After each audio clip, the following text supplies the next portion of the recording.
Son días malos. En primer lugar, quiero agradecer a la Embajada de Egipto su contribución y su apoyo, y en especial al Agregado Cultural de Egipto, que está haciéndonos las veces de traductor desinteresadamente y con una generosidad que no puedo creer. Hoy nosotros vamos a hablar de medidas constitucionales y jurídicas, y yo tenía preparada una pequeña introducción, pero yo creo que cuando estamos hablando de género es todo tan cambiante como en este momento se está produciendo muchos cambios, y con el cambio de gobierno en España, porque aquí desde el ejemplo español no podemos adoptar una posición dogmática ni catequizadora hacia nadie, porque desde luego no somos un ejemplo como hoy vengo a contarles.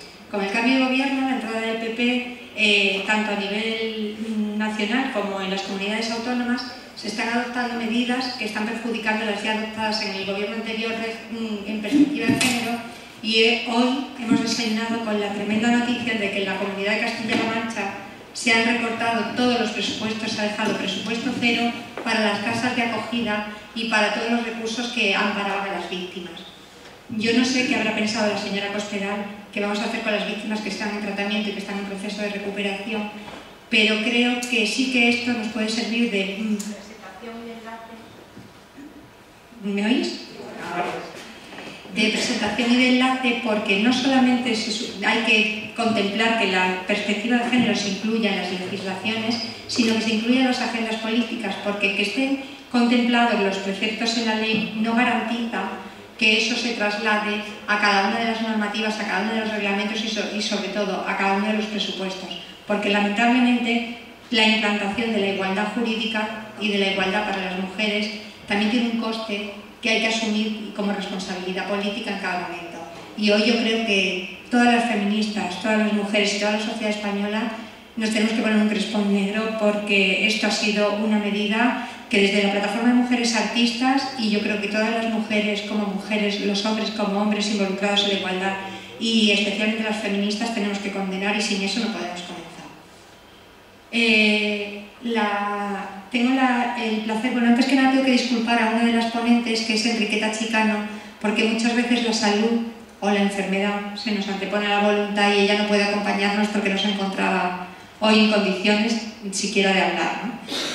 Pero tengo la suerte de haber completado la mesa de hoy con las mesas, porque esto es una modalidad nueva, las mesitas de hoy con Amani, una mujer a la que habéis tenido la posibilidad de oír con antelación, pero vamos a comenzar escuchando hablar a una de mis maestras. Va a empezar a hablar la primera, por si acaso tuviera que levantarse, que es Amparo Rubiales.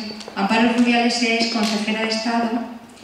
Su intervención en el proceso, os voy a leer alguna cosita, pero vamos, su intervención en la transición española fue más que determinante, y ha sido de las mujeres que ha cogido la bandera de la igualdad desde el principio, desde antes de que tuviéramos una constitución, porque nosotros tuvimos una dictadura que hizo surgir una generación de mujeres fuertes que lucharon y que siguen luchando por la igualdad. Y yo creo que si tuviéramos que citar 10 nombres, entre ellos el de Amparo Rubiales estaría contenido, ¿no? Os voy a contar, ella es doctora en Derecho, es doctora y es titular de Derecho Administrativo de la Universidad de Sevilla, pero os voy a contar un poquito sus cargos políticos para que veáis la importancia y la autoridad que tiene esta mujer cuando nos vaya a hablar de la evolución en los procesos constituyentes y en especial en el de España. Amparo ha sido concejala del Ayuntamiento de Sevilla desde los años 79 al 81, vicepresidenta de la Diputación Provincial de Sevilla y presidenta de la Comisión de Cultura, parlamentaria del Parlamento de Andalucía, consejera de Presidencia del Gobierno andaluz, con una especificación que fue la primera y la única mujer. Fue secretaria general para las relaciones con el Parlamento de Andalucía y secretaria adjunta del Grupo Parlamentario Socialista, senadora por Sevilla en las legislaturas del 86 y el 89, portavoz de la Comisión de Justicia y presidenta de las Autonomías, nuevamente concejala del Ayuntamiento de Sevilla, diputada nacional, gobernadora civil de Sevilla y delegada del Gobierno en Andalucía, diputada nacional por Sevilla nuevamente, Ha formado parte de la Unión Interparlamentaria Mundial, presidenta de los grupos parlamentarios de amistad con Italia, Grecia y Argentina. Ha sido consejera del Consejo Consultivo de Andalucía y además es abogada, compañera. Forma parte del Consejo Social de la Universidad Pablo de Olavide y tiene una condecoración que a mí me da muchísima envidia, que no es envidiosa, esta es envidia de la mala, que es la Cruz de San Raimundo de Peñafort, que los que no son juristas no podéis entenderlo, pero es como para las actrices un Goya, ¿no? Y Amparo tiene todos los premios habidos y por haber, todo el reconocimiento del mundo, pero yo creo que es poco para el que ella se merece. Una mujer que siempre ha estado ahí, luchadora, de esas que peleonas como a mí me gustan, y que yo quiero contar una anécdota de cuando ella se incorporó al Consejo de Estado, que se dice que es un cementerio de elefantes donde va la gente a terminar sus carreras políticas. Y ella decía, bueno, pues era un cementerio de elefantes, pero yo de elefantes y elefantas, ¿y han visto de ser elefanta? Y yo creo que esa es la Amparo, ¿no? La Amparo luchadora que no ha perdido el sentido del humor, ni la fuerza, ni la capacidad para hacer las cosas, y a la que vais a tener el placer de escuchar, porque desde ella siempre se aprende. Con vosotros, Amparo, gracias.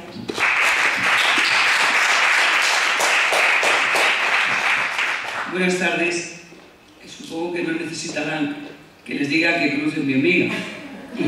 Creo que se ha notado un poco. Tampoco creo que sea preciso que les diga que con esa cantidad de cargos que he tenido, los años que tengo, si tuviera menos no hubiera sido tantas cosas, aunque algún mérito ha tenido. Algún mérito ha tenido porque tuve la posibilidad de escapar a la regla que se les imponía a las mujeres de mi generación.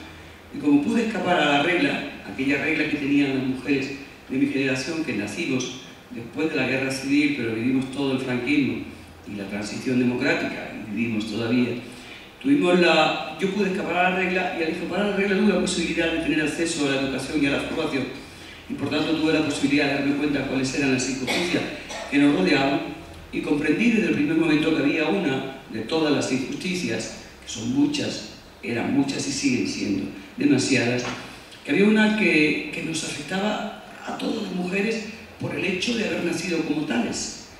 Fuéramos de donde fuéramos, tuviéramos la condición que tuviéramos, la raza, la religión, el sexo, el lugar de nacimiento, todo. Y me pareció que aquello era tremendo y dediqué gran parte de mi vida y de mi trabajo a pelear porque esa injusticia desapareciera, con bastante incomprensión por parte de los hombres, que ya entonces me decían, Amparo, ¿tú por qué te dedicas a esto si no lo necesitas? Porque yo era doctora en Derecho, era profesora de universidad y no lo necesitaba. Se suponía que esto de la igualdad o del feminismo, porque ahora también estamos ocultando mucho más el feminismo en la igualdad de género, que a mí me parece muy bien, pero porque el feminismo siempre produce todavía más rechazo social. Pues me decían que tú no vales, han pasado muchos años de esto, casi 40 años, y hace pocos días, hace una semana, me decían, Amparo ha perdido mucho valor político, porque ahora se dedica nada más que a la cosa de las mujeres.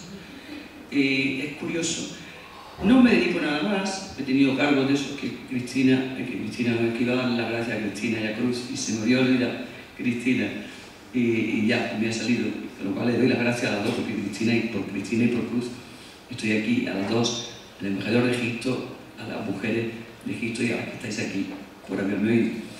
Pues es verdad que cuando terminé mi carrera política activa, cuando dejé de ser parlamentaria, vicepresidenta de la Diputación y parlamentaria, me dediqué más que nada a escribir. Escribo en un periódico de Andalucía, todavía andaluza, que se llama Las Empinadas Cuestas, que es una cosa así como el techo de cristal. Las mujeres nacemos y tenemos que empezar a subir empinadas cuestas. Tenemos que empezar a subir. Cuando hemos subido todas las empinadas cuestas nos damos con el techo de cristal.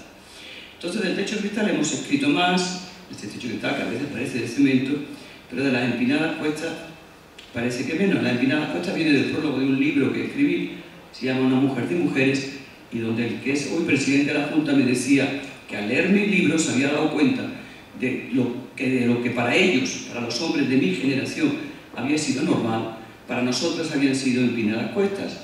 Y yo, que me pareció una frase muy acertada, le dije que no, que el problema es que las empinadas cuestas seguían existiendo. Bien, pues me dediqué a eso y ahora enseguida entro. Y os digo que ahora después mi reflexión a partir de todo eso, del techo cristal, las empinadas cuestas, el machismo, el feminismo, el neomachismo que existe en la sociedad española, pues a partir de eso ahora creo que el movimiento feminista o el movimiento por la igualdad entre hombres y mujeres, por la igualdad, ha sido el primer movimiento global que ha existido en el mundo, aunque nunca se le ha dicho que era un movimiento global, pero es un movimiento global. La globalización la inventamos las mujeres feministas hace mucho tiempo.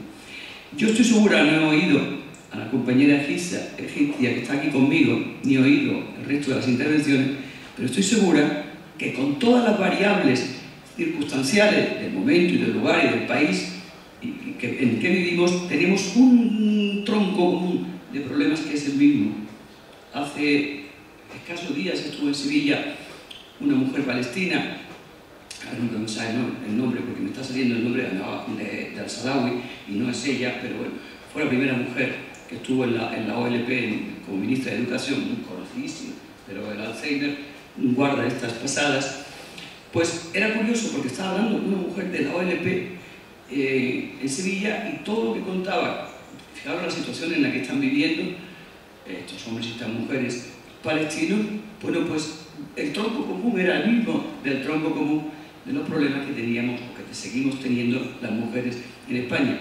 Es globalizador, porque desde el primer momento fue globalizador toda la historia del feminismo, porque es así, es un movimiento globalizador. Lo que pasa es que la globalización la han inventado después, la han inventado más tarde, con los mercados, con la economía, con esto, pero nosotras fuimos las primeras que hicimos un movimiento globalizador, que describimos por primera vez los problemas globales que afectaban a la mitad de la humanidad, que somos las mujeres, porque no somos, como sabéis muy bien, ningún colectivo marginado, sino que somos la mitad de la humanidad y por tanto tenemos pues los mismos problemas luego dentro de nuestra mitad que pueda tener la otra mitad, somos de mitad o la una a la otra, pues la humanidad solamente tiene una división troncal y básica que es la de hombres y mujeres, luego después dentro de cada una de las diferencias y las desigualdades y las diversidades son inmensas, pero tenemos un tronco común,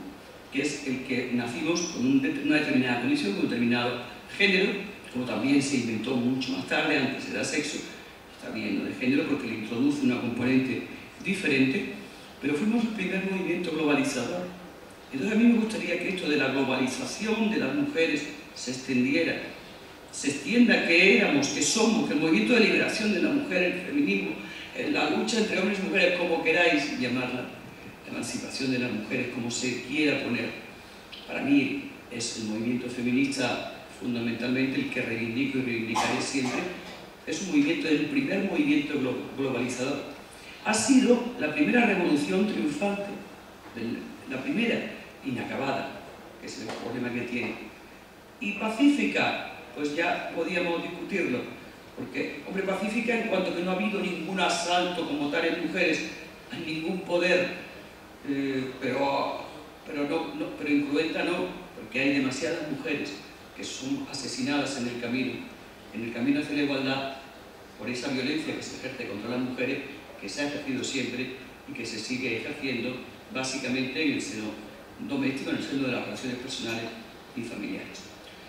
Y es un movimiento globalizador, es un movimiento global, pues casi desde que nace. No me voy a preguntar a qué orígenes puede tener el movimiento por la igualdad entre hombres y mujeres, porque me llevaría, no soy capaz de hablar, ni se sabe la de horas, tengo el tiempo tasado, porque tengo dos más y además me tengo que volver a Sevilla. Habréis visto que soy de Sevilla porque todos los cargos que ha dicho, bueno, nací en Madrid, pero soy de Sevilla. Hace años que soy de Sevilla. Porque por ceñirme a un momento concreto de la historia de las mujeres y las constituciones, que son en definitiva el origen del nacimiento de la ciudadanía, que nos otorga derechos, que a partir de los cuales podemos empezar a reivindicar la existencia de otros derechos, pongamos que es la Revolución Francesa. Vamos que el feminismo es un hijo no querido de la Ilustración, en palabras de Amelia Valcárcel, y que es la Revolución Francesa. La Revolución Francesa que sienta las bases, estoy hablando de Occidente, por supuesto, pero que tiene una influencia decisiva en el desarrollo del Estado moderno, que sienta las bases jurídicas del Estado contemporáneo.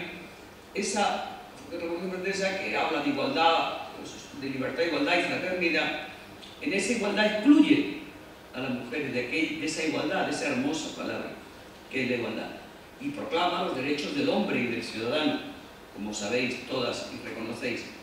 Y las mujeres no tenían derechos hasta el punto de que hay una mujer a la que queman Olimpia de Gouges, como todos sabéis, justamente porque reivindica también los derechos de la mujer y de la ciudadana. El que formula teóricamente aquella separación, aquella división, aquella ruptura social, cuyas consecuencias todavía estamos viviendo, es Rousseau, en aquel famoso libro sobre el contrato social, que teoriza algo que existía en la realidad, porque los filósofos lo que hacen teorizar sobre lo que ocurre en la realidad, solo no, es bastante, y establece aquello del contrato social, público masculino, privado femenino. Esa escisión social todavía estamos pagando las consecuencias hoy, han pasado 2 siglos y pico de esta historia. La escisión social se va rompiendo, las mujeres nos hemos incorporado a lo público, tratamos de incorporarnos a lo público, nos cuesta un enorme trabajo incorporarnos a lo público, pero no abandonamos lo privado, llevamos la mochila a cuestas de lo privado, y de ahí que las dificultades sean mayores. Los hombres se han incorporado a lo privado, pero se han incorporado también a lo privado, sin duda, pero en muchísima menor medida que las mujeres. No llevan la casa a cuestas. Por lo tanto, esa escisión social que arranca de finales del 18 o 19 todavía nos pesa sobre la vida de las mujeres. ¿Eso qué consecuencias ha tenido? Ha tenido muchas consecuencias que, por resumirlo muy rápidamente, os diré. La primera consecuencia es que no se nos reconoce ni siquiera la condición de ciudadana. Por tanto, la primera pelea global de las mujeres en todo el mundo, en cada país, con sus especificidades y con sus circunstancias y con sus momentos. Pero en todo el mundo la primera reivindicación de las mujeres en ese movimiento globalizado que es el feminismo y la reivindicación por el derecho al voto, por tener la condición de ciudadanas, porque si no tienes ni esa condición, mal puedes reivindicar ningún derecho. Los derechos, hoy se lo decía a un taxista, lo digo miles de veces, lo digo a un taxista que me traía la comida, se lo decía, los derechos, las leyes, son absolutamente necesarias, pero no suficientes. Y esto es tan difícil de entender, porque la gente dice que yo quiero que se haga una ley que diga que esto se hace así. Y mire usted, si la ley se hace, la prueba es que no se hace. Si la ley dice que no matarás, hasta en la religión occidental, la religión católica, la religión de este país, mayoritaria de este país, que es la católica, apostólica y romana, de la que no formo parte, bueno, formo parte de los bautizados, nada más, pues en esa religión no sé, es pecado no matar, en todo el mundo, no se puede matar a nadie, siguen matando por muchas leyes, mandamientos, Biblias y textos sagrados que existan. No basta la ley, pero también es verdad que sin ley, sin norma, sin constitución, es imposible después el ejercicio, la reivindicación de ningún derecho, y por tanto es una condición necesaria, pero no suficiente. Por tanto, la primera reivindicación de las mujeres tuvo que ser el derecho a ser ciudadanas, el derecho a poder votar. Eso ha costado muchísimo conseguirlo. En Europa, en los países occidentales, los tienen las mujeres básicamente después de las 2 guerras mundiales. De la Primera Guerra Mundial y de la Segunda. La Primera Guerra Mundial en Italia, de la Segunda en Italia. La primera en Alemania y en Inglaterra, por poner los 2 países más relevantes, en Rusia, en otros más, no tengo los datos porque como veis lo estoy haciendo pelo, y después en la Segunda Guerra Mundial en otros países.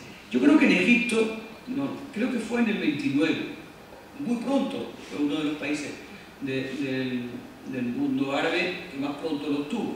En España también, en España se tuvo en el año 31, en la Constitución de la Segunda República se reconoce el derecho del voto a las mujeres gracias a una mujer que luego después es apoyada también por hombres, otra cosa porque había 2 mujeres en aquel momento en las Cortes Constituyentes de la República Española, el 31, y las dos mujeres además se enfrentan entre ellas, la que es defensora del derecho a votar, que era Clara Campoamor, y la que se opone, que era Victoria Kent.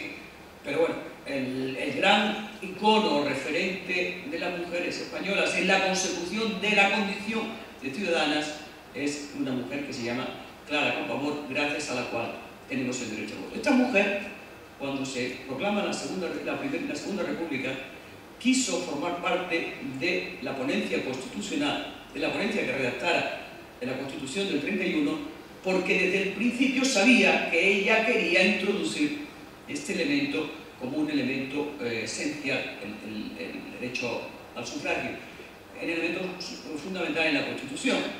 Y formó parte de la Constitución, fue la única mujer que formó parte de la Constitución y consiguió que el derecho al voto formara parte. Luego después no sirvió para nada y ya pasó tú, porque después tuvimos a Franco y tuvimos 40 años de vacaciones forzosas, hombres y mujeres, en el ejercicio del derecho al voto, pero sirvió para que España desde el 31 podamos decir que teníamos las mujeres reconocidas la condición de ciudadanas y a partir de ahí pudiéramos reivindicar todos nuestros derechos. Dije que el resto de los países los tienen en la Segunda Guerra Mundial, europeos. Por ejemplo, Francia e Italia los tienen después de la Segunda Guerra Mundial. En el año que yo nací, en el 45 en Francia, por lo cual ya os he dicho los años que tengo, que son muchísimos, y en Italia en el 47. Hay países europeos como Suiza que lo tienen en el año 71 y Portugal en el 76, o sea que no es una cosa de esta, y hay países árabes que están ahora en Arabia Saudita, no la dejan todavía conducir o están en ello, en si pueden conducir o no. O sea, la situación de subordinación de las mujeres ha sido brutal desde casi todos los puntos de vista. Pero yo voy a hablar de la Constitución como norma básica que regula los derechos. Os he contado muy brevísimamente lo que ocurre en la Constitución del 31 y paso a deciros lo que ocurre en la Constitución del 78, que es la Constitución que tenemos vigente. En la Constitución del 78, cuando se producen las primeras elecciones, la representación de las mujeres en la Corte y en el Senado, en la Corte General, en el Congreso y en el Senado, y en el Parlamento Español, es del 6,5%. Y de ese 6,5% no hubo ninguna mujer que participara en la Constitución. No sé, ¿qué me lo he bajado? Me lo he bajado porque si no retumbo, como tengo esta voz. En el 78 no hay ninguna mujer en la Constitución. En España tenemos 7 padres de la Constitución, absolutamente honorabilísimos y honradísimos y fantásticos, a los que queremos muchísimo, pero 7 padres. No tuvo madres. La Constitución del 31 tuvo una madre, que es Clara Campoamor. La Constitución del 78, a pesar de no tener madres, las mujeres feministas españolas, mujeres de los movimientos de liberación de la mujer y de los movimientos por la lucha por la igualdad, participaron activamente en la calle, en lo que, como está pasando algo, os hablará Isaac, y hablará por supuesto ella, mucho mejor que yo, con más conocimiento de causa que yo no tengo, sobre qué está ocurriendo en los países, la llamada primavera árabe, que ha sido primavera árabe, está siendo un otoño menos claro, esperemos que renazca y con fuerza otra vez en la próxima primavera que se avecina, que esto se cae, o sea, solo una caída de hojas, que después volváis a florecer como las flores, como los almendros en flor, que nacen en primavera. Pero volviendo a la Constitución del 78, os decía que no hay madres en la Constitución española. Hubo un movimiento desde fuera importante de las mujeres para que los derechos de las mujeres fueran reconocidos, para que no nos quedáramos al margen de ese proceso que se iniciaba en el año 77, cuando fueron las primeras elecciones democráticas, la Constitución posterior del 78, que no quedáramos excluidas una vez más de la historia. Porque las mujeres, vuelvo a retomar la Constitución enseguida, os iba a decir una cosa que no lo he dicho inicialmente, pero que viene ahora al pelo: las mujeres somos invisibles, hemos sido invisibles para la historia. En la historia no existimos, la historia la han escrito. Los hombres es una historia de mujeres, por eso es una historia incompleta. Igual que el lenguaje, el lenguaje no lo hemos escrito las mujeres, por eso el lenguaje es masculino, por eso dicen aquí mis académicos una y otra vez, académicos, son académicos porque durante no sé cuántos siglos solo ha habido hombres en la academia, que el masculino nos engloba a todos y todas. No sabemos por qué, porque es una regla de la academia. ellos, claro, son los que han hecho la regla de la academia. En definitiva, cualquier faceta que me pongáis, el cuidado de las personas, el cuidado de los demás, todavía sigue siendo función fundamental de las mujeres, que cuidamos de nuestros padres, de nuestros hijos y de nuestros nietos. O sea, nuestra función es ayudar y agradar. Son las dos cosas a las que nos han destinado. Ayudar a los que de nuestra familia lo necesitan y agradar para que nuestra familia esté guapo, estén bien, porque nos vean guapas, monas y con palmito, que diríamos en España. Pues bien, esa invisibilidad se ha trasladado a todos los momentos de la vida. Por eso también en los procesos constituyentes, donde está el poder real, y en el mundo de la economía ni os lo cuento, porque en la economía la Lehman Brothers se cae y ahí no ha habido, y con él casi se está cayendo el mundo occidental, y no ha habido nunca ninguna mujer, no obstante lo cual, como lo han hecho ellos, no ha pasado nada. Ahora tenemos a Merkel dirigiendo el proceso en Europa, que no tiene, también tuvimos a Thatcher, y que no basta tampoco con ser mujer, pero eso me llevaría muy lejos de esto, porque una cosa es el mujerismo y otra cosa es el feminismo, que no basta con ser mujer, sino que además hay que tener una ideología determinada para que tu condición de mujer te lleve realmente a aportarla a la transformación de la situación de la mujer. Cierro ese paréntesis y vuelvo a la Constitución del 78. Nos quedamos marginadas de la ponencia que elabora la Constitución de España, pero no del proceso constituyente, porque los derechos, las reivindicaciones de las mujeres son tenidas en cuenta. Son tenidas en cuenta en dos artículos básicos que han sido lo que nos ha permitido tener una palanca para poder seguir avanzando y llegar hasta donde hemos llegado. De ahí que os dijera que el derecho es una condición necesaria, pero no suficiente. Fue necesario que tuviéramos un artículo, el 14, que establece la igualdad entre todas las personas por razón de raza, sexo, religión, sin ningún tipo de discriminación, que el artículo primero incluso habla como de la igualdad y la libertad como principios ordenadores del ordenamiento jurídico español. Y luego tenemos otro artículo más, que es el artículo 9, que obliga a los poderes públicos a que remuevan los obstáculos que impidan que la igualdad sea real y efectiva. Porque esa es otra. Decir muy alto y muy claro que la igualdad o es real o no es igualdad. Por tanto, no tenemos igualdad, ni aquí ni en ninguna parte del mundo. Por más que nos vengan a decir lo que quieran, porque la igualdad todavía no es real. Y mientras no sea real, no es igualdad. Será más o menos igualitaria, pero no es igualdad. Seguramente hasta que no dejemos de hablar de esto, no será igualdad. Bien, tuvimos esos dos artículos que nos permitieron utilizarlos de palanca para operar una transformación en el mundo del derecho que beneficiara a transformar las condiciones de vida de las mujeres en mi país, en España. Se crearon, al amparo de esos preceptos, instituciones que han cubierto un papel fundamental, como es el Instituto de la Mujer de España, que después se expande por todas las autonomías, que es la forma de organización del Estado que establece la propia Constitución del 78 y que ha servido para reconocimiento de derechos de las mujeres como pocas cosas, y que ahora ocurre, pues lo que os contaba cruzar al principio, de que algunas comunidades autónomas están produciendo un retroceso en los derechos alcanzados, como lo que acaba de ocurrir, noticia de hoy, en Castilla-La Mancha. Eso nos permitió la Constitución del 78, nos ha permitido el que esa palanca, que eran los dos artículos del texto constitucional, más otros muchos más, el de los hijos fue fundamental, porque antes de los hijos son simplemente los hijos habidos entre una relación entre hombre y mujer. Antes de la Constitución, en el derecho que yo estudié, pues los hijos eran naturales, y legítimos e ilegítimos, como si un hijo pudiera ser ilegítimo, naturales, adulterinos, o sea, pobres hijos, una cosa tremenda. Pero bueno, eso se superó, y se han superado muchas otras cosas porque la Constitución lo establece, la Constitución lo permite, y después se hace desde básicamente el Instituto de la Mujer, y después desde el rastreo de las legislaciones se van quitando los obstáculos que impidan que la igualdad sea real y efectiva, hasta el punto de que se llega en el 2008 a hacer una ley para la igualdad efectiva entre mujeres y hombres. Esa es la primera vez que se pone en una ley a las mujeres antes que al hombre. Lo cual es también otro símbolo, porque yo creo que el lenguaje, yo sí le doy mucha importancia al lenguaje, porque creo que el lenguaje es un símbolo de lo que ocurre en la sociedad.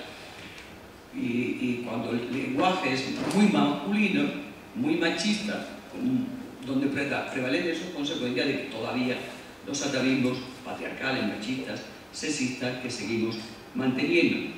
Pues cuando se rompe con esa idea a través de la legislación y se va haciendo efectiva a partir de la ley de igualdad, podéis decir, bueno, en España, ¿qué más habéis querido? Hemos tenido un gobierno paritario, hemos tenido una vicepresidenta política 7 años en este gobierno, tuvimos un Ministerio de Igualdad que nos lo suprimieron y fue un hachazo el que nos dieron a la conquista de la igualdad, porque es cuando tú consigues una cosa, que hay un Ministerio de Igualdad y después te lo quitan, pues es como si te hubieran quitado más y ahora te bajan a otro momento. De hecho, dicen que podría detenerme mucho más, dicen que las mujeres que somos militantes socialistas, porque eso no lo ha dicho Cruz, pero yo siempre resumo mi vida, en vez de leer tantas cosas, resumo mi vida en 2 cosas, que soy feminista y socialista, por ese orden además.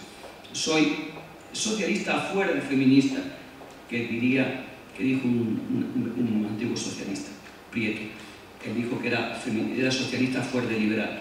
Pues yo soy socialista afuera de feminista, pero son los 2 pilares esenciales.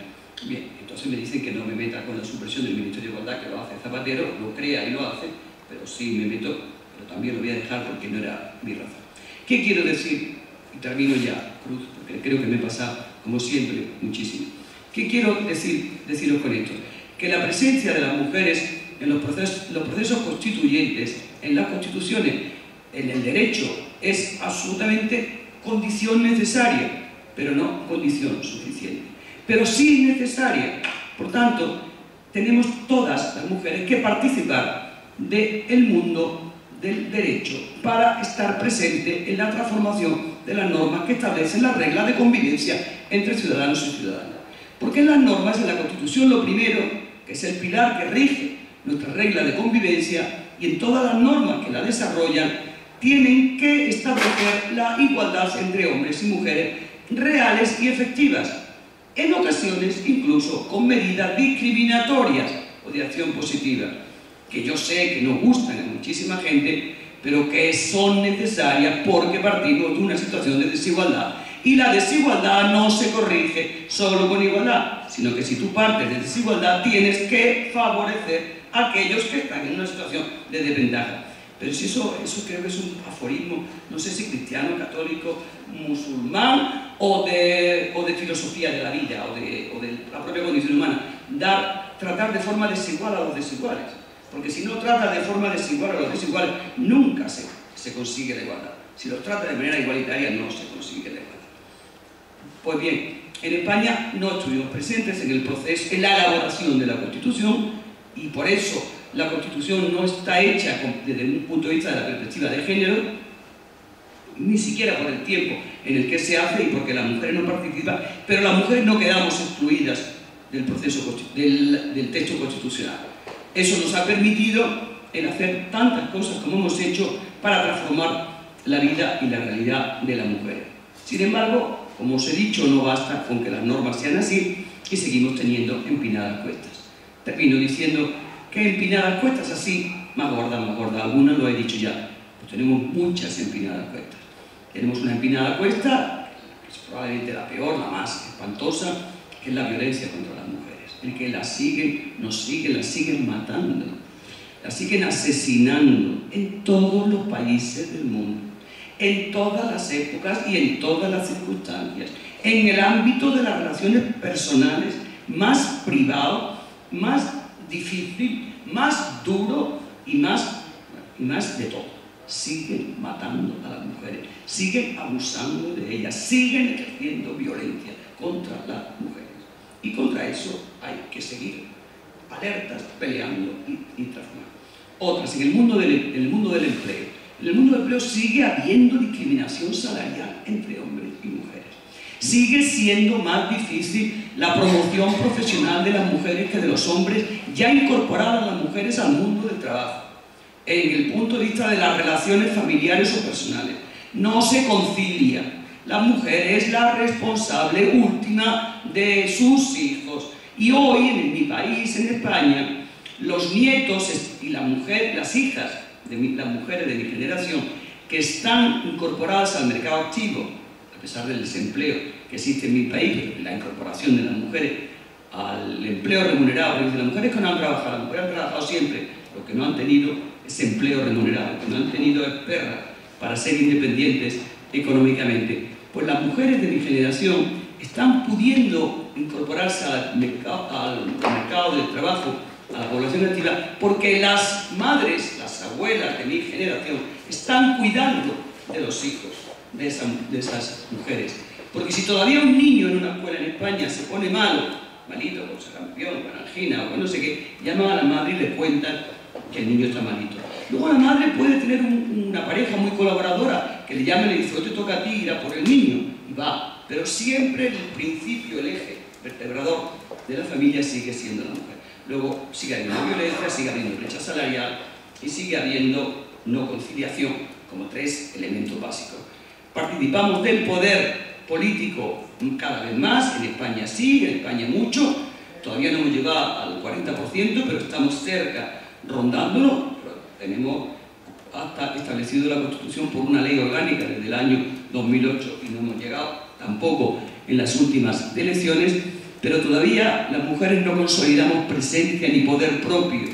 Todavía las mujeres en política estamos porque hay un dedo masculino que nos pone o nos quita. Siempre que hay elecciones en mi país, en España, en casi todos los países europeos, la renovación se produce siempre, mucho más con las mujeres.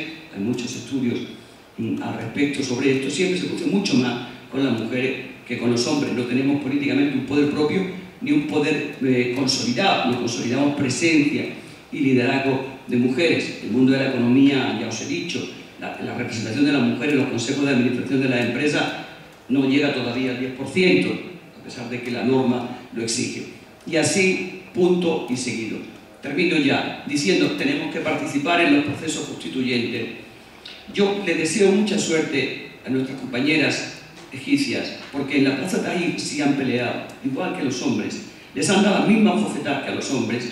Han luchado por conseguir libertad, igualdad y democracia para su país, igual que a los hombres. Y me temo que las van a excluir del poder, igual que siempre nos han excluido a las mujeres. Deseo que no es así y les digo que las mujeres españolas estamos siempre dispuestas a ayudarlas y a decir que solidariamente estaremos con ellas, porque esto de la igualdad es un fenómeno global, el primer fenómeno global de la humanidad. Muchas gracias.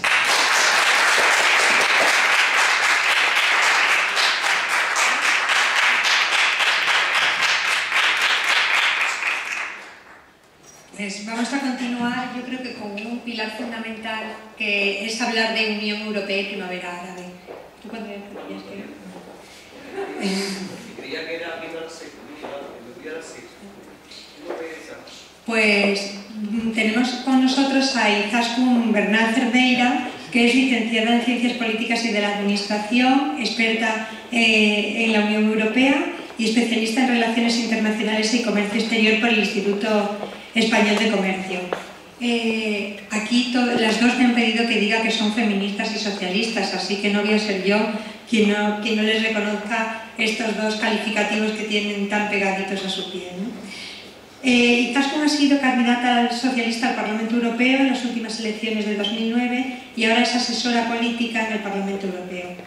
Es presidenta de una asociación, la Asociación de Juristas Carmen Cerdeira, y aunque aquí estáis viendo a 4 mujeres, estamos 5, porque quienes tuvisteis la feliz suerte de conocer a Carmen Cerdeira o habéis conocido de ella, en esta mesa está sentada su nieta, porque viene de camino, y esta es la primera vez que se habla de ella en público, y yo es que tengo que hacer una apuesta porque es que esa niña se tiene que llamar Carmen, y yo lo digo ya en público. Esta niña es Carmen de Betancourt, ¿verdad? Y la presento junto a su madre, este pressing total. Y Izaskun es de esas mujeres de las que yo he tenido la suerte de rodearme y de la que no quiero despegarme, porque además quienes estéis pendientes del panorama político, si la justicia es justicia y si las mujeres estamos donde tenemos que estar, de Izaskun se irá a hablar, porque es una mujer muy preparada para estar donde estéis, sobre todo con una voluntad tremenda de hacer política, que eso yo creo que es una cosa que en nuestra generación se agradece mucho porque no somos tantos o tantas. Digo lo de tantos sobre todo por Paco, que antes ha oído un femenino exclusivo y quería irse.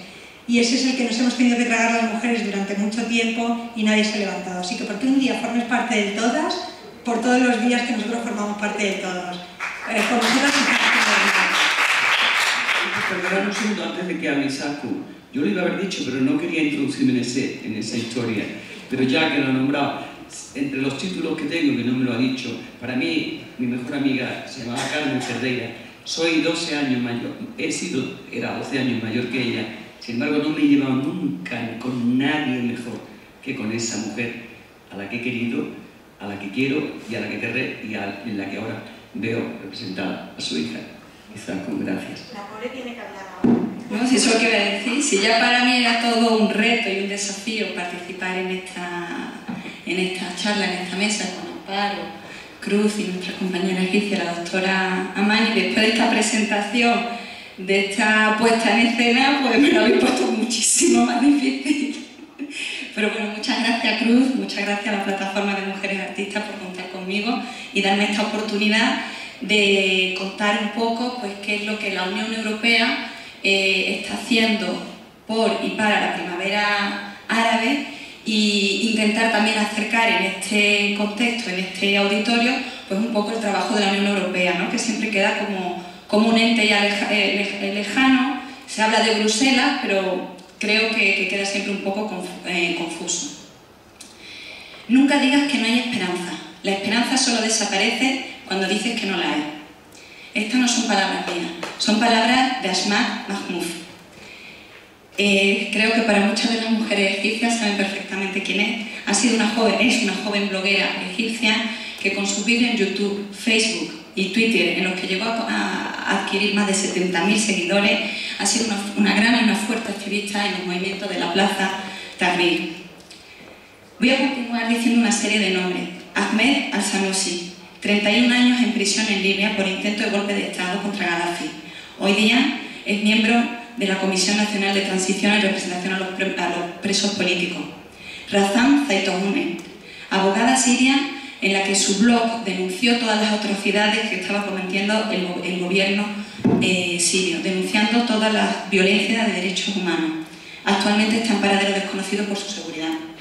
Ali Fersat, dibujante de viñetas satírico-político, que en este verano, como advertencia, lo sacaron del taxi en el que iba y le rompieron las manos.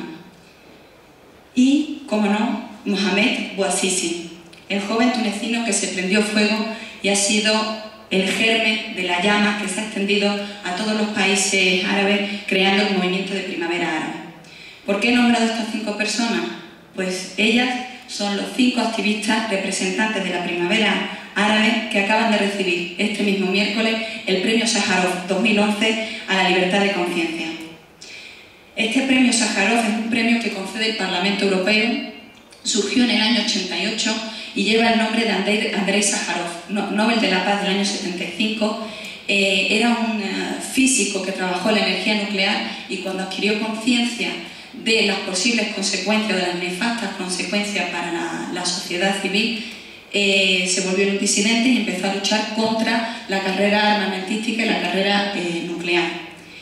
Entre otras personas en las que han recibido este premio Sájarov, pues está Nelson Mandela o Kofi Annan como representante de Naciones Unidas. Este año 2011 ha sido un año clave, un año importantísimo en la lucha por los derechos humanos. En toda la sociedad, y más concretamente y especialmente en las sociedades del mundo árabe, del Mediterráneo meridional, ha habido un movimiento, está habiendo una revolución histórica que nunca se había visto.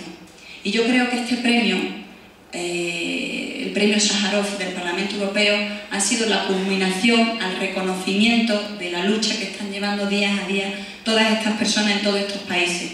El camino no está siendo fácil, todo lo contrario, están habiendo oleadas. En Egipto hemos visto un retroceso, una nueva oleada de represiones hace un mes escaso, pero ahí siguen. Y de esta manera pues el Parlamento Europeo ha querido darle visibilidad y reconocer todo el trabajo elaborado hasta ahora. Desde la perspectiva de la Unión Europea, quería hablar de dos fases. Cuando comienzan todos estos movimientos, al principio yo creo, y aquí haciendo un poco de autocrítica como europea, no sabíamos muy bien cómo reaccionar. Y hubo un primer momento de autocrítica que creo que, siendo honestos, tenemos que reconocer que durante años pues muchos países europeos han estado apoyando de una u otra manera a estos regímenes totalitarios. Pero a partir de ahí y de esta autocrítica ha habido un cambio, y un cambio de actitud. Por ejemplo, en concreto con Egipto, la Unión Europea basa sus relaciones en un acuerdo de asociación del 2004, y la Unión Europea es el principal socio comercial de este país.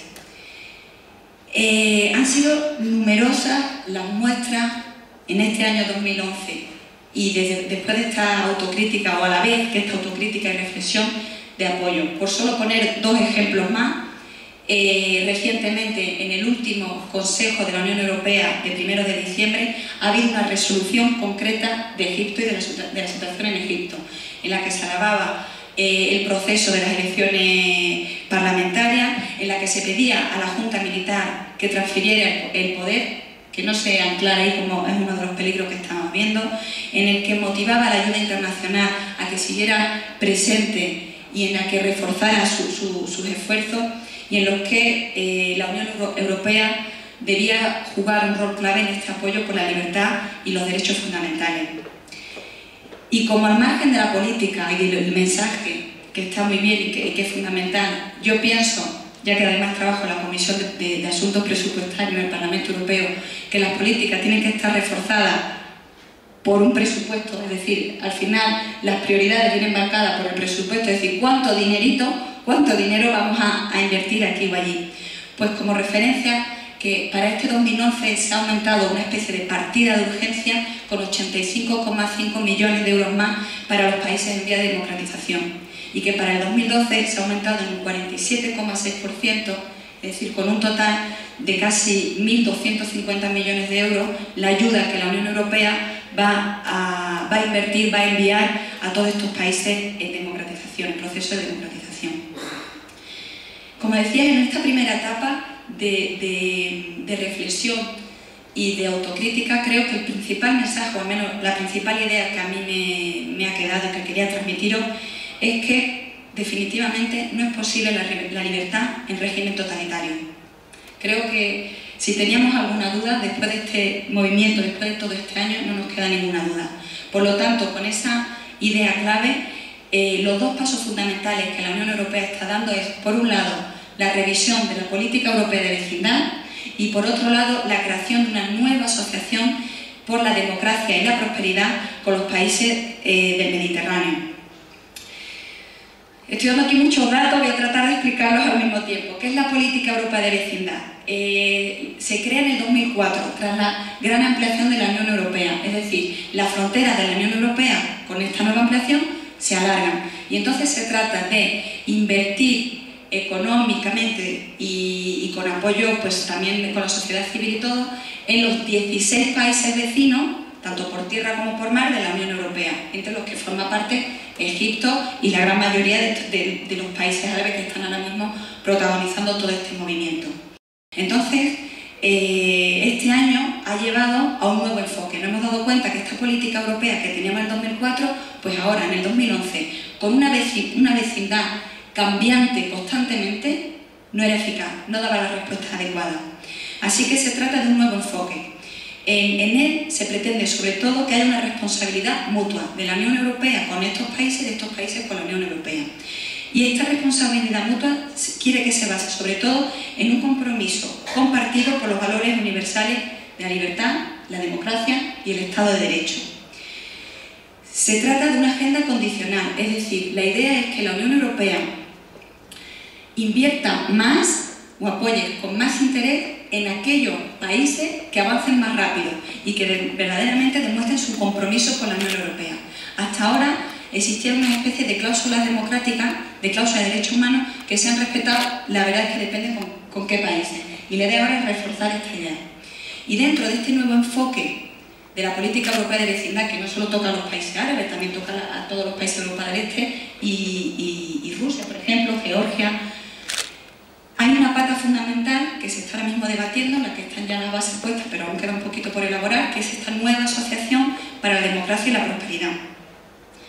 Son 3 los objetivos fundamentales de esta asociación. La consolidación de las instituciones y de la democracia en los países vecinos. Que aumente la asociación con los ciudadanos y la sociedad civil. Es decir, hasta ahora había existido una ayuda más vis a vis con los gobiernos y se quiere involucrar cada vez más a la sociedad civil. Y tercero, que se invierta verdaderamente en un desarrollo económico y un crecimiento sostenible e integrador. En todo este proceso, el Parlamento Europeo pues, está jugando un rol. Quería hacer aquí un breve paréntesis para aquellos que no lo tengan aún claro. La Unión Europea son 3 instituciones, el Consejo, la Comisión y el Parlamento Europeo. Y el Parlamento Europeo es la única institución elegida democráticamente por todos los ciudadanos. Es decir, de alguna manera es la voz de la ciudadanía europea. Pues en este rol institucional que tiene el Parlamento Europeo, con sus ventajas y sus limitaciones, porque muchas veces hay que reconocer que en este engranaje europeo, el Parlamento Europeo, pues tiene voz pero no voto, es decir, opina, pero quien decide finalmente es el Consejo, son los presidentes y primeros ministros de los Estados. El Parlamento Europeo está pujando claramente por apoyar este nuevo enfoque, pero lo más importante es que piden un cambio de paradigma, es decir, que la Unión Europea sea firme en su reclamo por el respeto de los derechos humanos. No podemos volver a mirar hacia un lado con nuestros socios. Si son nuestros socios, hay que dejarles claro que tienen que respetar los derechos humanos, que tienen que respetar la democracia. Y la idea es que aquellos gobiernos que no lo hagan, no es que se les quite las ayudas, ojo, sino que esas ayudas pues pasemos, como digamos en el argot de hoy día, pasemos del gobierno y que esas ayudas que tendría destinada la Unión Europea con sus socios vayan a la sociedad civil, vayan a ONG, a movimientos y a organizaciones. Y entonces, creo que es un paso muy importante, estoy aquí dando breves pinceladas, es un paso muy importante para una mayor ayuda efectiva y eficaz con todos estos países que nos rodean. Porque además es en beneficio mutuo, es decir, es en beneficio de estos países en su desarrollo tener un socio como la Unión Europea, pero también para los europeos, el que haya toda una zona de prosperidad económica, de paz y de estabilidad, nada más que puede ser para enriquecernos mutuamente, como ciudadanos del mundo, que al fin y al cabo somos. Quería destacar, dentro del rol del Parlamento Europeo y de este nuevo impulso de la política exterior europea, especialmente el papel que están jugando los socialistas. Cierto que soy socialista, pero lo que voy a decir también es objetivo. Son los que más enmiendas están presentando en todos los informes en el Parlamento Europeo a favor de la primavera árabe y sobre todo a favor de las mujeres, del rol de las mujeres en la primavera árabe. El Parlamento Europeo, en una búsqueda rápida así que hacemos por internet, pues creo que en este año ha emitido alrededor de unos 30 informes, más o menos, en los específicos dedicados a diferentes países, Egipto, Siria, Yemen, o informes más generales en los que se ha introducido párrafos, enmiendas, se ha tenido en cuenta a todos estos países. De ello, pues yo diría que el 75-80%, no voy a decir el 90% porque a lo mejor ya se me ve el plumero, es gracias al trabajo de los socialistas, porque verdaderamente tiene una sensibilidad especial con estos temas. Un ejemplo de ello es el congreso de la Internacional Socialista que hubo en junio en Grecia. En ellos se ha emitido una declaración a favor de las mujeres egipcias. La tengo aquí, para los que quieran se la puedo proporcionar. Creo que es simbólico, pero eso no lo han hecho otros partidos. Eso no lo han hecho en otros medios, lo han hecho ellos. Y esto se ha transmitido en el trabajo en el Parlamento Europeo. Y otro ejemplo concreto, visible, que quería comentaros, es que el Grupo Socialista Europeo ha creado un blog especial para las mujeres en el Mediterráneo. Se llama Women in Mediterranean. Ese blog está siendo una plataforma desde Europa, donde tanto eurodiputadas como otras personas expertas y relevantes escriben artículos con especial sensibilidad de las mujeres y donde también colgamos o se cuelgan a otros artículos u otras opiniones de otras personas y también de mujeres protagonistas en primera persona de toda la revolución, o sea, de una plataforma de intercambio de opinión. Eso pues, también lo han hecho los socialistas. Cierto es que desde la visión actual de la Unión Europea pues, hay ciertas preocupaciones desde un punto de vista de género. Como decía Amparo, las mujeres han jugado un rol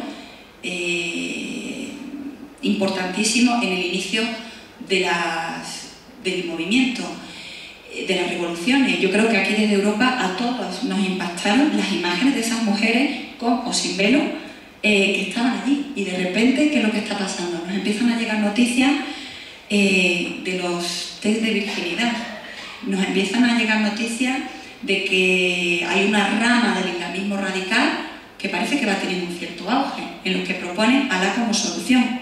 Y entre otras cosas, pues que no haya música y que las mujeres ocupen su función.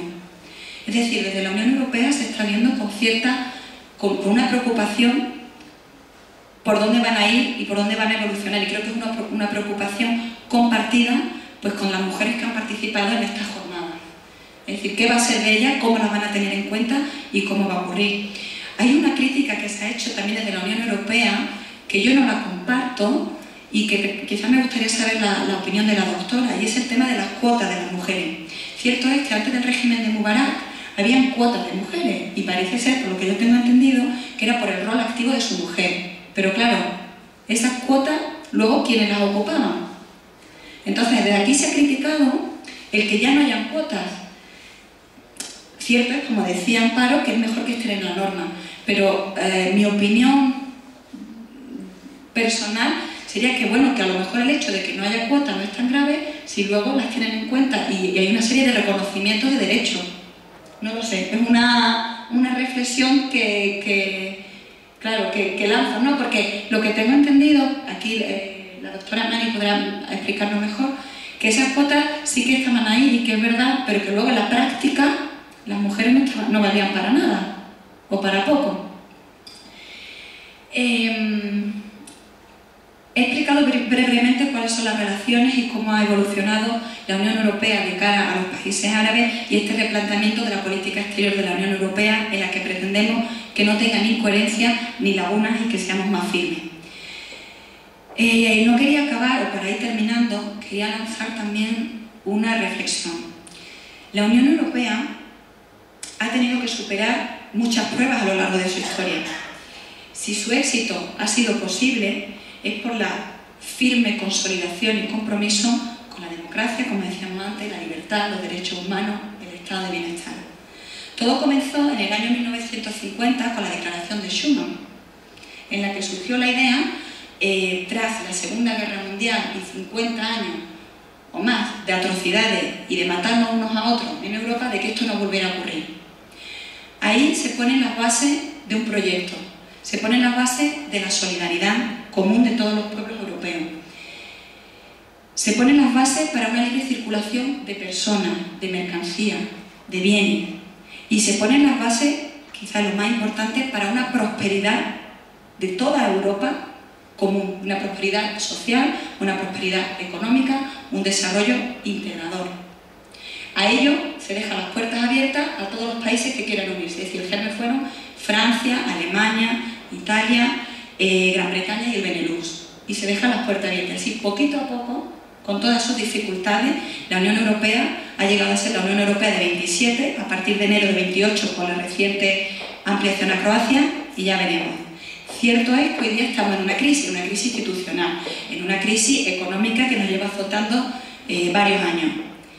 Y aunque no sabemos ahora mismo qué va a pasar si Gran Bretaña se sale o si entra, si para dónde va a ir esta gobernanza económica que llevamos debatiendo, creo, estoy segura, que ya nadie se nos ocurre que va a volver una guerra entre nosotros, entre los países de la Unión Europea. Nadie, ya no está en el espíritu de ninguno de que nos vamos a volver a matar unos contra otros. A mí me gustaría que esta idea, desde mi visión europeísta, feminista, socialista, sirviera de ejemplo inspirador para los países árabes.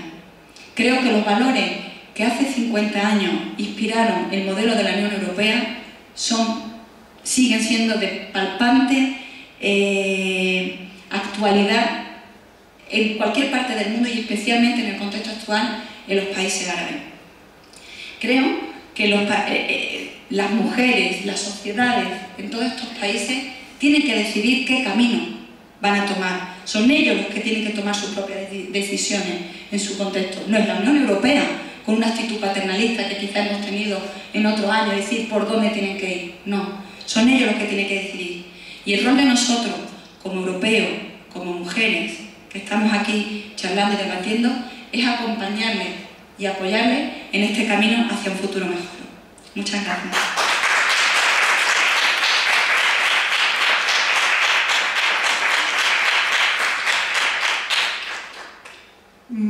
Creo que tú querías decir algo, ¿no? No, vale.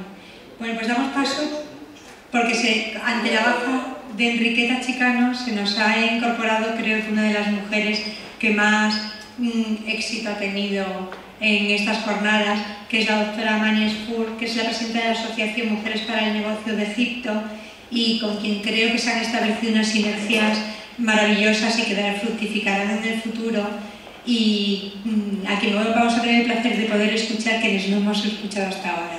Doctora.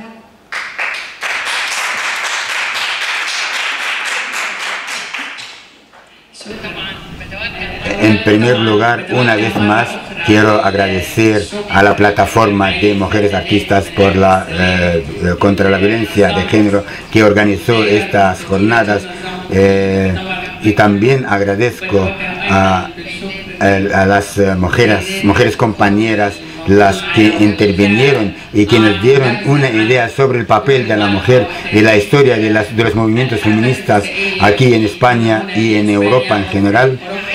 Yo quiero compartirles o hacerles saber la historia del movimiento feminista en Egipto, porque comenzó también hace mucho tiempo, comenzó desde la revolución de 1919 contra la colonización británica, y había hombres y mujeres codo a codo, y cayó la primera mártir, que es Hamdia Jalil, en 1919 en defensa de su patria. En 1923 fue la primera manifestación de 300 mujeres lideradas por Hoda Sha'arawi para reivindicar la creación de una federación feminista, esta federación basada en la educación de la mujer y la enseñanza para conseguir la igualdad social y política que hoy en día estamos discutiendo cómo redactar una constitución que garantice la igualdad entre hombre y mujer y la no discriminación en obligaciones o en derechos, sea en la vida política o económica. Quiero decirles una historia.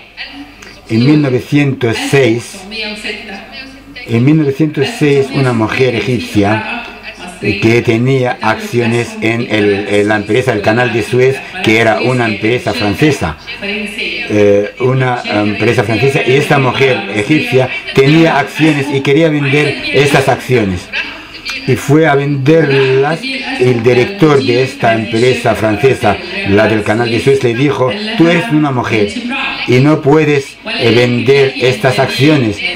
Tienes que traer tu tutor, tu hombre, tu marido, tu hijo, tu padre o tu hermano.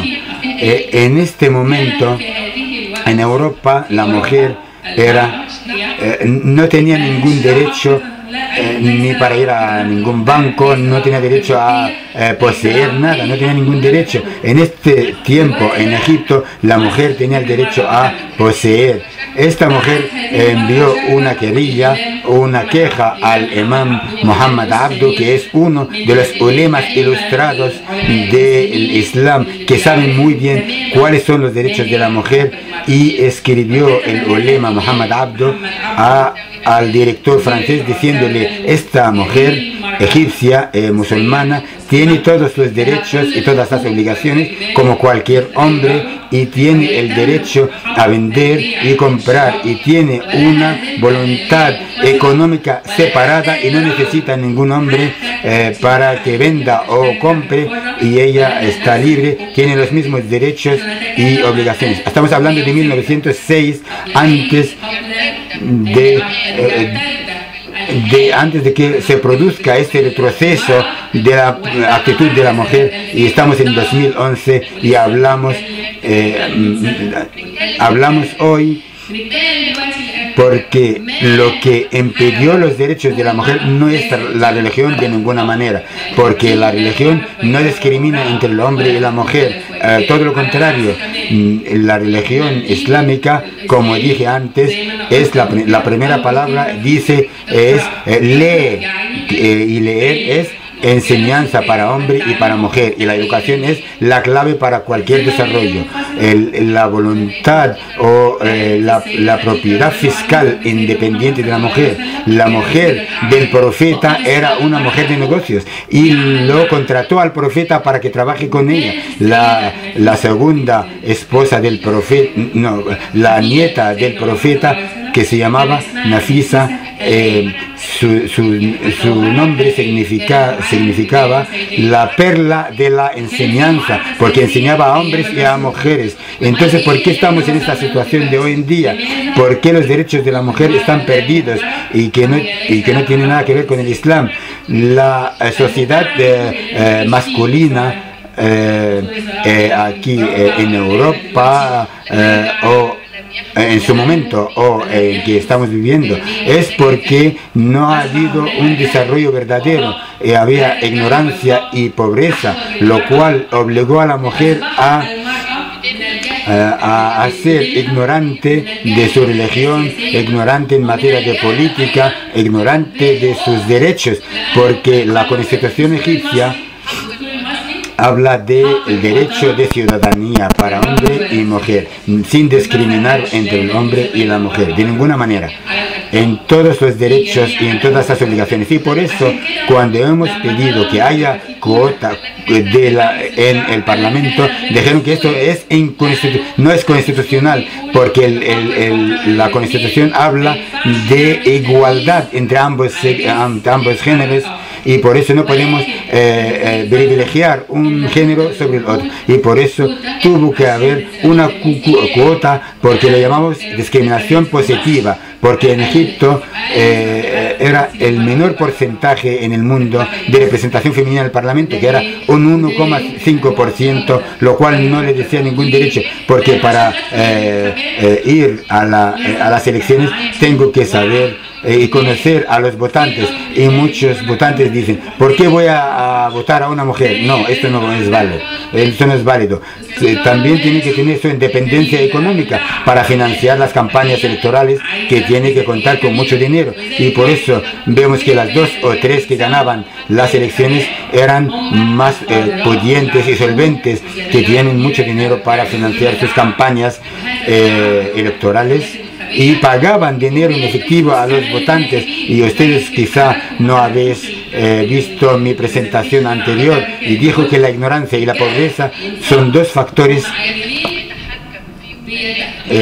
que controlan al votante. El votante recibe dinero a cambio de su voto, o le dice: si no me votas, tú vas a ir al infierno, y entonces le vota porque gracias a su ignorancia no sabe lo que le dice, y esto no tiene nada que ver con la religión. Esto se debe a la pobreza y a la ignorancia. En Egipto, ¿qué va a pasar ahora en Egipto? Porque las urnas dicen que hay 60% de las corrientes islámicas son las que han ganado los escaños. Entonces, ¿qué va a hacer estas corrientes? ¿Y qué podemos hacer nosotros como asociaciones femeninas o como movimientos feministas? ¿Qué haremos o cómo podremos? Tenemos que tener una reflexión. Primero, hay ignorancia. En nuestra asociación hemos hecho protocolo con el Centro de Concienciación de Derecho.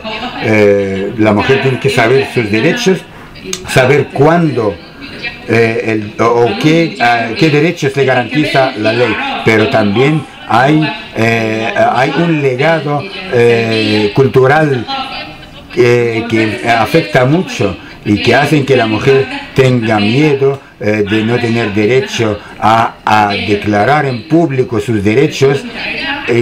La ley le da este derecho, pero la cultura negativa le niega este derecho. Entonces tenemos que concienciar a la mujer, tenemos que llegar a las aldeas y a los pueblos más remotos, porque la base popular de las mujeres, el 60 o el 70% en los pueblos y en las zonas rurales, lejos del Cairo y de Alejandría, estamos hablando todos, conocemos lenguas, venimos aquí, pero otras muchas no saben qué es lo que hacemos aquí. Y vengo aquí a la Unión Europea y el papel de la Unión Europea para financiar las ONGs, porque en Egipto tenemos 18.500 ONGs. Los únicos que pueden tener financiación de la Unión Europea son las asociaciones que dominan lenguas, pueden redactar una propuesta, tienen contactos, y estos son poquísimas, y esta es la brecha que hay o que la Unión Europea agrandó financiando a asociaciones que no llegaban a las bases de la sociedad. Y ahora nos sorprendemos con que la financiación no llegó a las raíces, y ustedes hablan de democracia y de derechos humanos, y ahora lo que llegó a las urnas fueron las corrientes islámicas que nunca han tenido financiación de la Unión Europea. Y entonces la Unión Europea, para hacer una asociación, una sociedad a un alto nivel y para que haya desarrollo, porque lo más importante es que haya desarrollo en la tierra de la realidad. Si luchamos contra la ignorancia y si apoyamos la educación, el votante va a votar debido a que sabe a quién va a votar y quién es el que merece o es digno de su voto. Entonces la Unión Europea tiene que descenderse a la tierra de la realidad, tratar con movimientos que tienen base más amplia a nivel popular, independientemente de que sepan o no lenguas, que no saben inglés ni francés, ni pueden redactar una propuesta porque son muy complicadas. Estas propuestas son muy complicadas. Para tener una financiación europea tiene que estudiar y conocer muy bien, o tiene que contratar a una consultoría para prepararle esta propuesta. Hay mucha competencia entre los movimientos que no tienen ninguna financiación y los otros que tienen fondos y que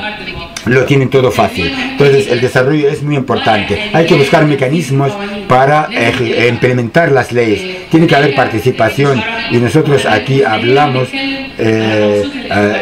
de que las asociaciones de la sociedad civil intercambiamos las experiencias y las opiniones, y cuáles son los mecanismos que nos pueden hacer llegar a la base y que haya desarrollo en el norte y en el sur del Mediterráneo, y no porque la Unión Europea le va a decir al gobierno: si no hace lo que decimos, vamos a cortar la ayuda y la destinamos a las asociaciones de la sociedad civil.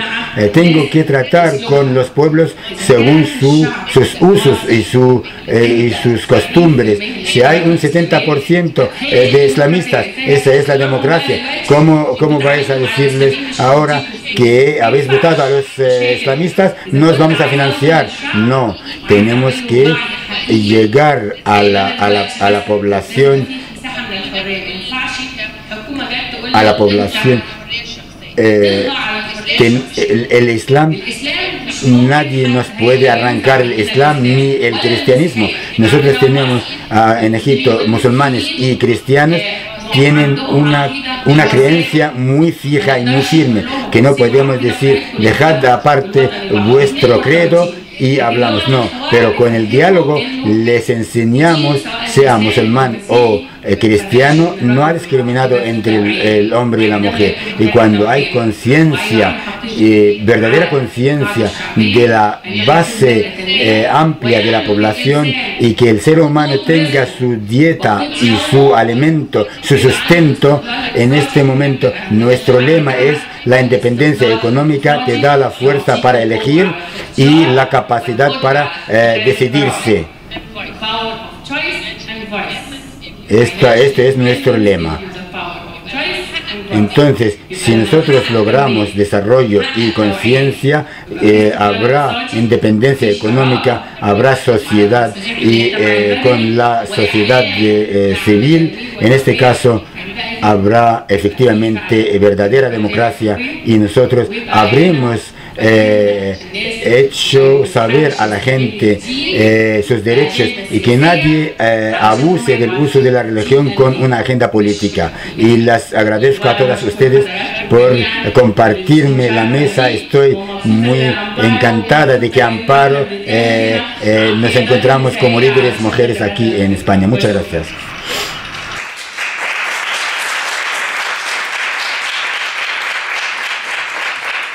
Realmente ha sido un verdadero placer, y yo que quiero darle un poquito de protagonismo a la ponente que hoy no ha podido estar con nosotros, que es Enriqueta Chicano, quiero contar una muy breve anécdota suya, que al hilo de lo que ella viene diciendo de la religión, porque claro, es que parece que estamos valorando solamente una religión, ¿no?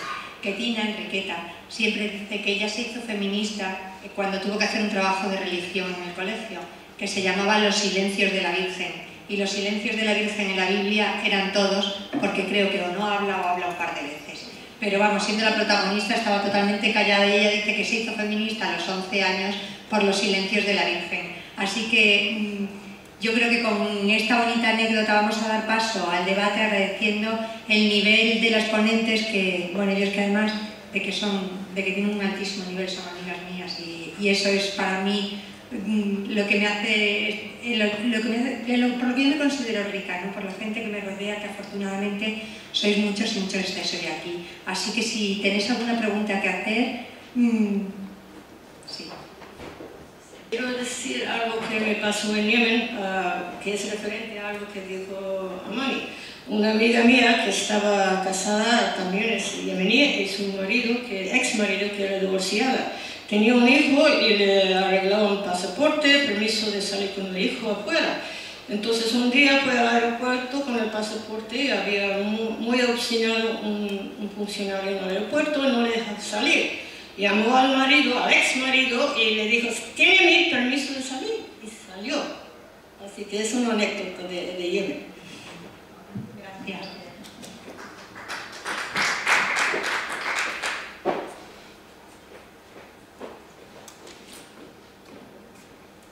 Hola, yo soy de Amnistía Internacional, bueno, pues derechos humanos de las mujeres.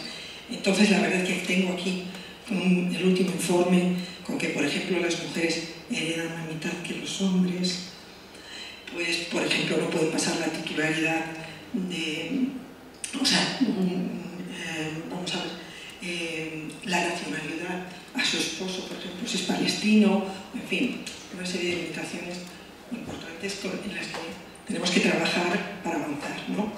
Os recomiendo porque es vuestro informe. El informe de Amnistía, sí, es de octubre de 2011, entonces pues habla de todo eso. Y bueno, pues ya dentro de Amnistía pues nos hemos reunido con la Asociación Euromediterránea, que está trabajando en los acuerdos euromediterráneos que llevan ya mucho tiempo. Y la verdad que yo me he reunido con el grupo de género y la verdad que están muy descontentas con la aportación de la Unión Europea. Realmente, bueno, hay un informe, justamente un grupo de mujeres vinculadas con eso. Tenemos nuestro blog en español, que se llama también Mujer del Mediterráneo, pues poniendo de relieve, y en él hemos traducido el texto de esta asociación, de la red, la red euromediterránea, en la que dicen que la Unión Europea tiene que tener cuidado de que los derechos de las mujeres... Pero es que en esta red hay un grupo de género, y este grupo de género lleva sin moverse, sin que la Unión Europea le dé un apoyo y se mueva una ley en un sitio. Ya puede ser en Jordania, ya puede ser en Túnez. Entonces, o sea, realmente es importante que esté ahí la Unión Europea apoyando, porque, bueno, en fin, ahora mismo, pues eso, hace poco han estado hablando con la Unión Europea, indicando problemas de las egipcias, de las jordanas, de las marroquíes, o sea, que, en fin, que los acuerdos económicos han funcionado, pero los sociales paralelos de los derechos de las mujeres se han olvidado, y eso es muy grave.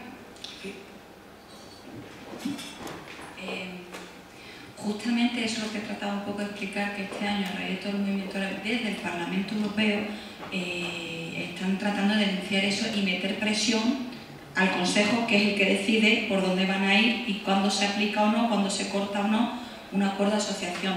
No sé si ha tenido usted la oportunidad de leer un informe de Veronique de Keyser. Es diputada, no sé si la conocerá, diputada socialista belga. Habla de la política exterior europea en los países en proceso de democratización. Y ahí es donde extensamente podrá usted comprobar y leer por dónde le gustaría, por dónde quiere el Parlamento Europeo que vaya este nuevo enfoque, esta revisión de la política exterior de la Unión Europea. Porque evidentemente ha habido muchas contradicciones y la Unión Europea ha sido incoherente en sus relaciones con muchos países. Es decir, en lo económico sí, como explicaba antes, y en lo social giramos la cabeza para otro lado, miramos para otro lado y como que no lo vemos. Y entonces desde ahora, y gracias al impulso de la primavera árabe, desde el Parlamento Europeo están tratando que seamos coherentes y que la Unión Europea sea firme en sus relaciones y que si en un país no se han respetado los derechos humanos, pues que esa cláusula, que no es nueva, esa cláusula de respeto a los derechos humanos está en todos los acuerdos de asociación, pues que se empiece a respetar de verdad. Confiemos en que sigamos trabajando en esa línea, pero es cierto que yo veo desde dentro una dificultad grande, y es que el Parlamento Europeo, que se supone su legitimidad por ser la voz de los ciudadanos, pues a veces, o muchas veces, o más de las que nos gustaría, el Consejo, que son quienes opinan y quienes deciden, nos ignoran.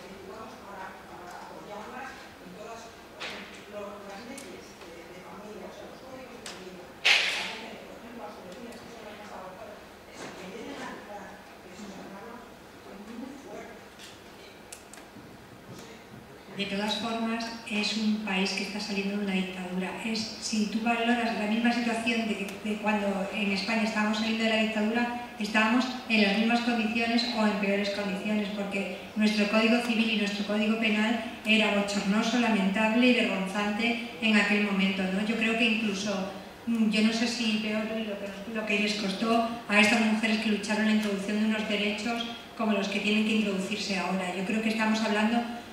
Yo soy jurista y todo eso que tú dices lo teníamos, ¿no? La herencia, bueno... A ver, vamos a ver, en la herencia tú podías heredar pero no podías disponer, con lo cual disponía tu tutor o tu marido o tu padre, con lo cual estábamos sometidas al patriarcado y al sistema patriarcal que se ejercía, si no por ley, sí que de una forma fáctica, ¿no? Yo creo que éramos mujeres invisibilizadas y no éramos sujetos de derecho ni teníamos capacidad jurídica en la época franquista, y no podemos ser mujeres desmemoriadas, porque lo que han vivido las mujeres, lo que están viviendo las mujeres egipcias es lo que hemos vivido nosotras en épocas muy recientes. Y yo creo que la memoria histórica, si lo queremos llamar así, la memoria histórica es fundamental a la hora de acompañar a mujeres en un proceso que tienen que vivir, que nosotros hemos vivido recientemente. Lo que pasa es que afortunadamente hemos tenido una transición y una evolución en los últimos años que se nos mira como espejo en muchos sitios y se nos olvida que nuestras madres crecían educadas por la sección femenina para que estén humilladas y subyugadas a los hombres, como probablemente no veríamos en aquella época mujeres así, hablando con este discurso, las elegidas, las que realmente cogieron la voz cantante y que nos enseñaron y nos dejaron a todas la herencia de poder estar como estamos. Pero yo creo que también tenemos que ser prudentes, porque los pueblos tienen sus procesos y nosotros, precisamente España, no somos ejemplo de nada, porque hemos tenido un franquismo que nos dejó sumergidas en el más absoluto de la indefensión y de la invisibilidad de las mujeres. Y por eso, porque quien conoce el sufrimiento es quien mejor puede acompañar a otros en el sufrimiento, tenemos una posición de acoger a las mujeres egipcias de la mano para acompañarlas, porque realmente tenemos una historia que nos ha hecho caminar por el lugar por donde ellas han caminado. Y tenemos la suerte de no hacer lo que hacen algunas feministas osadas, que es creerse que están descubriendo el feminismo, sino agarrarnos de la mano de la generación que lo hizo, como lo hizo también en España, y agarrarnos de su mano y aprender. Pues eso es lo que tenemos que hacer, ir agarrándonos de la mano, porque al final las feministas somos un movimiento global, un movimiento de mujeres que vamos aprendiendo unas de otras y que vamos avanzando en los pasos que cada una ha dado. Yo creo que no tenemos que alzarnos ni erigirnos en descubridoras de nada, sino en que cargamos todas con la mochila cargada de piedras, las piedras que nos da la pobreza, la marginalidad, el género, y con esa mochila cargada ir caminando de las manos para que el camino se haga mucho más fácil. Y esa yo creo que es nuestra posición, ¿no? La de caminar con las mujeres egipcias de la mano, porque conocemos lo que es el sufrimiento de salir de una dictadura y de comenzar con nuestros derechos mermados y con la capacidad de mujeres grandes, como es ella ahora en este caso, o como en su día fue Amparo, que ya lo sigue siendo, y que realmente nos sirven de maestras y de ejemplo, y las que estamos a su lado, pues eso, caminaremos de su mano intentando ayudarlas. Yo sé que Carmen Lanara quiere hacer una pregunta, pero tengo una duda. Si me quedo con Carmen Lanara o me quedo con el técnico, que sé que me va a matar porque me ha dicho que a las 6 de la tarde teníamos que estar fuera y son las 6:05. ¿Medio minuto? Medio minuto. Solamente una aclaración precisamente para Izaskun. Yo quería saber cómo se va a canalizar esa ayuda de 1.200 millones para el 2012, a través de qué organismos, si es directamente ayuda a los distintos países, quiero decir, gobiernos, o a través de proyectos, convocatoria de proyectos para la sociedad civil o organizaciones que a nivel de proyectos de cooperación y demás de intercambio se puede llevar. Simplemente el mecanismo o cómo se va a canalizar esa ayuda que se ha presupuestado para el 2012. Gracias.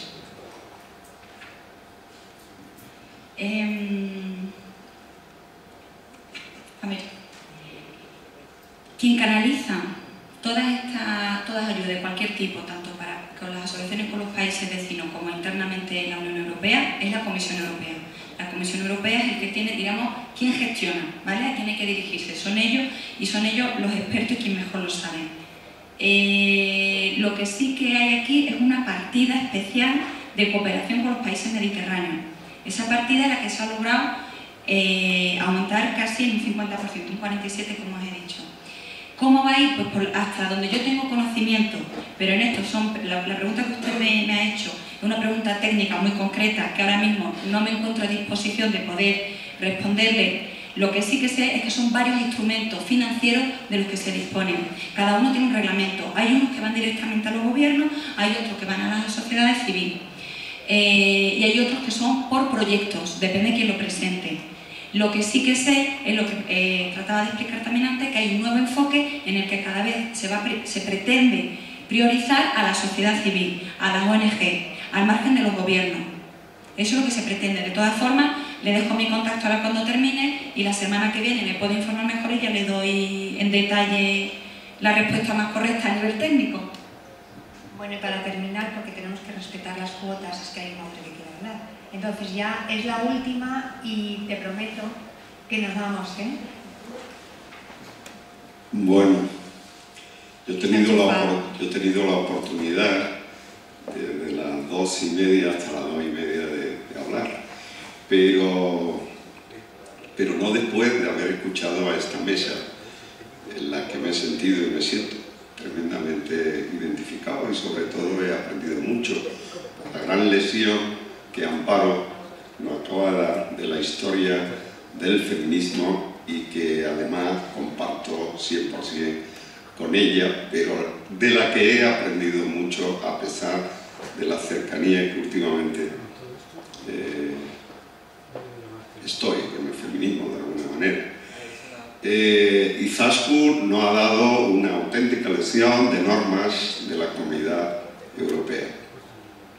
Y Amani ha expresado, desde mi punto de vista, bueno, una realidad sociológica y una realidad, sobre todo sociológica, para hacer ahora la distinción entre lo político y lo religioso. Por supuesto, la presentación de mi admirada amiga Cruz ha sido y sigue siendo excelente. Yo quiero decir ahora que evidentemente, y de eso Amparo sabe mucho más que yo, sin voluntad política jamás avanzan las revoluciones. Como consecuencia de esa situación, que creo que es una realidad social, yo me atrevo a decir que la situación ahora mismo de Egipto no es ya un problema religioso, como de alguna manera también se ha introducido en el debate o en las exposiciones que hoy he hecho. Para mí es un problema puramente político. Y además deseo que sea, con todo mi corazón, un problema político, porque siendo un problema político, probablemente podamos tener más soluciones para la situación. Porque si lo enfocamos o lo queremos enfocar o intentamos enfocarlo desde los planteamientos que estamos haciendo aquí, entre comillas, no me da miedo, lo dije esta mañana, de asesorar, de recomendar a otro pueblo tan sabio y tan culto como es el egipcio, estamos equivocados desde mi punto de vista. Y estaremos equivocados porque la religión, todos sabemos que aunque ahora, incluso en la Alianza de Civilizaciones, se empieza ahora a comentar, y Cristina y yo acabamos de llegar de Qatar, y se ha hablado y se ha debatido mucho sobre que las religiones tienen que ponerse de acuerdo, ahora ponerse de acuerdo. ¿Y para qué? Pues ponerse de acuerdo para no entorpecer, entiendo yo, los desarrollos de las diferentes revoluciones que sobre todo en los países árabes se están llevando a cabo a partir de la famosa primavera árabe.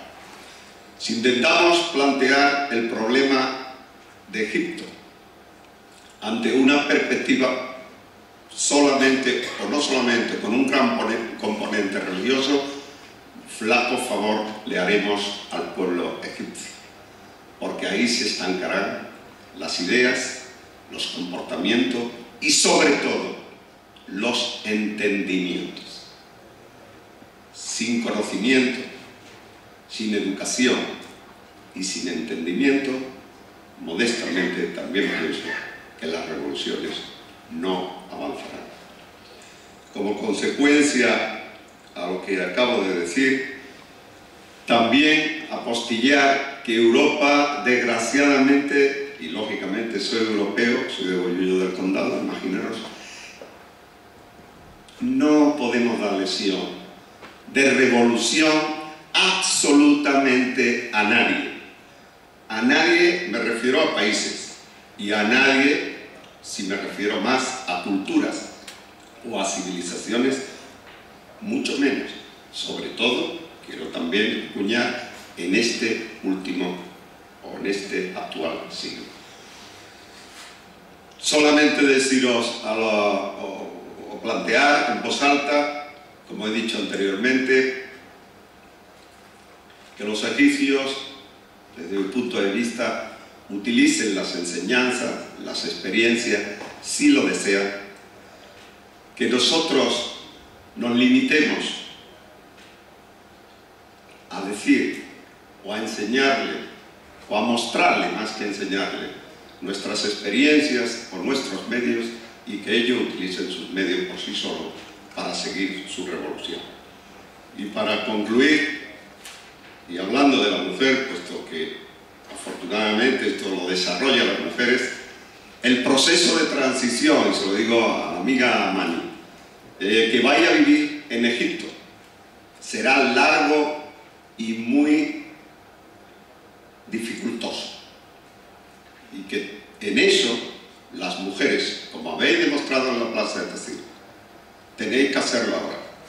Seréis, como he dicho esta mañana, la luz y el fuego para dar luz y calentar el aliento que vaya a necesitar, o que va a necesitar todo el pueblo egipcio, para poder llevar la revolución a cabo. Como no lo hagáis, lógicamente o probablemente esta revolución no termine siendo lo que realmente todos deseamos que sea. Bueno, yo le había prometido que se iba yo y tenemos que irnos por él y por mí, porque yo me pierdo el ave. Pero yo sí quería plantear una cosa, me estaba ligando a hacerlo, pero yo creo que tendríamos que hablar del papel de las religiones también en la historia de la subordinación de las mujeres. Desde mi punto de vista, desde mi punto de vista, con toda la dificultad y con todo el respeto absoluto para todos, mucho de la culpa que nos ha pasado a las mujeres tienen las religiones, todas, la cristiana, la islámica, todas las religiones, las monoteitas fundamentalmente. Por favor, las conciencias de cada uno. Yo no voy a decir que en Egipto no sea democrático porque hayan ganado en los partidos islamistas, ni mucho menos, pero las religiones, por favor, que no se nos olvide que son la raíz de la discriminación. Lo ha dicho la Virgen, se puede decir con Alá, con Mahoma o con su profeta. Por favor, las religiones son las principales responsables. Un día, Cristina, te invito a que hablemos del papel de las religiones en la subordinación de las mujeres. Gracias. De verdad, se acabó. Y eso, yo quería solamente mandarles aquí un beso muy grande a Cristina y a Lola y a María José, que se lo han trabajado muchísimo. Y yo creo que la visibilidad de todas es importante y gracias a su trabajo y a lo que yo siempre digo que es esta plataforma, con estas manitas intercedoras, ¿no? Que con nada de medios al final conseguimos que ponentes de la categoría de los que han estado hoy aquí hayan compartido con nosotros su sabiduría y sus experiencias. Gracias.